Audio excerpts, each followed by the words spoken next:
I'm gonna show you how to recover your deleted photos and videos on your iPhone. It's pretty easy.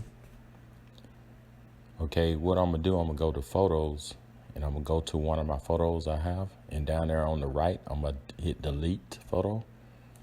And then I'm gonna go to all photos at the top, and then at the bottom, I'm gonna click on the album. Then I'm gonna scroll down until I find the recently deleted file. I click on that, and it says photos and videos show the days remaining before deletion. After that time, items will be permanently deleted. So I'm gonna click on it. I'm gonna click recover. Once I hit recover, I'm gonna put recover photo. Okay, and then I'm gonna go back to my album, and I'm gonna show you where the photo is at. So it recovered the photo, and you can do videos and anything like that. But if you permanently delete it, it's gone. So that the photo has been recovered. All right, thank you, and subscribe to my channel.